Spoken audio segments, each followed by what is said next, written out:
అందరికీ హాయ్ అండి. ఈరోజు వీడియోలో అసలు శనగపిండి లేకుండా కరకరలాడే పకోడీ రెసిపీ చూపిస్తాను. గ్యాస్ ట్రబుల్ ఉన్న వాళ్ళు కూడా హ్యాపీగా తినేసేయచ్చు. కరకరలాడుతూ చాలా టేస్టీగా ఉంటాయి. మరి ఈ పకోడీ ఎలా చేయాలో చూపిస్తారండి.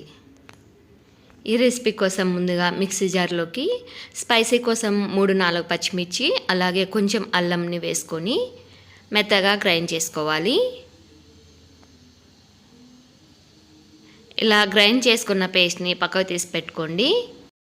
నెక్స్ట్ మనకి ఎన్ని పకోడీలు కావాలనో దానిని బట్టి క్వాంటిటీ తీసుకోవాలి. ఆనియన్స్ నేనైతే ఒక 3 వరకు తీసుకున్నాను. ఇలా పొడవుగా సన్నగా స్లైసెస్ లాగా కట్ చేసుకొని అందులోకి రుచికి సరిపడా సాల్టు, ముందుగా గ్రైండ్ చేసి పెట్టుకున్న అల్లం పచ్చిమిర్చి పేస్ట్ వేసుకొని ఈ ఆనియన్స్కి బాగా పట్టేటట్టుగా చేత్తో ఇలా రఫ్ చేసుకుంటూ కలుపుకోండి. ఇలా కలపడం వల్ల మనకి స్లైసెస్ కూడా బాగా డివైడ్ అయిపోతాయి.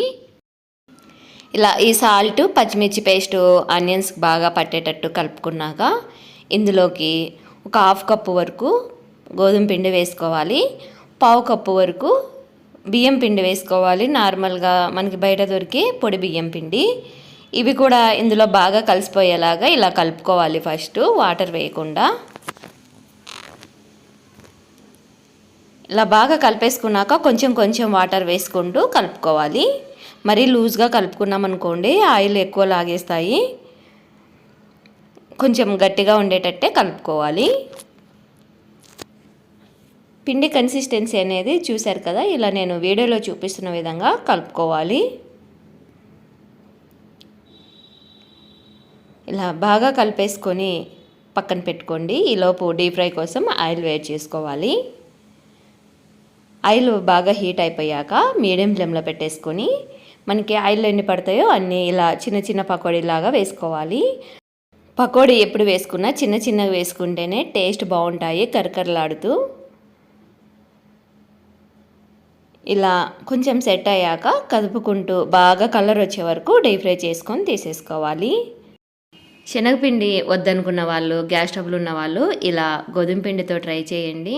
టేస్ట్ కూడా చాలా బాగుంటాయండి. మనకి డిఫరెన్స్ కూడా అంత ఏం తెలీదు ఇవి శనగపిండిట గోధుమ పిండిట అని. కరకరలాడుతూ మనకి నార్మల్ పకోడీ ఉన్నట్టే ఉంటాయి. మీరు కూడా ఈ విధంగా ఒక్కసారి ట్రై చేసి చూడండి. ఎలా వచ్చాయో మీ ఫీడ్బ్యాక్ని నాకు కామెంట్లో చెప్పండి. మన రెసిపీస్ మీకు నచ్చినట్లయితే మన ఛానల్ని సబ్స్క్రైబ్ చేసుకోండి.